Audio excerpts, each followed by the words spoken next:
នំទឹកដោះគោអេប្រាធីរសជាតិថ្មីកញ្ចប់ថ្មីធំជាងមុននិងច្រើនជាងមុនគុណនឹង2មាន3រសជាតិដូចជា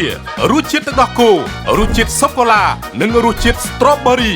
នំទឹកដោះគោអេប្រាធីមិនមានបន្ថែមសារធាតុរក្សាទុកហើយមានអាហារូបត្ថម្ភជាច្រើនចម្រុះមុខដែលមួយកញ្ចប់មានផ្ទុកកាល់ស្យូមស្មើនឹងទឹកដោះគោស្រស់1កែវចំណុះ100មីលីលីត្រវាជាផលិតផលដែលផលិតពីម្សៅទឹកដោះគោដែលមានប្រភពមកពីប្រទេសញូហ្សេឡង់អាចទទួលទានបានប្រចាំថ្ងៃមានរសជាតិឆ្ងាញ់ផ្ដល់អត្ថប្រយោជន៍ខ្ពស់ជំនួយដល់ការលូតលាស់រាងកាយកុមារផងដែរអាហារូបត្ថម្ភសំខាន់មានផ្ដល់នូវអត្ថប្រយោជន៍ដូចជាវីតាមីន A ជំនួយដល់សុខភាពភ្នែកវីតាមីន B1 ជំនួយដល់ការលូតលាស់រាងកាយវីតាមីន C ជំនួយដល់ប្រព័ន្ធភាពស៊ាំវីតាមីន D3 ជំនួយដល់ការស្រូបកាល់ស្យូ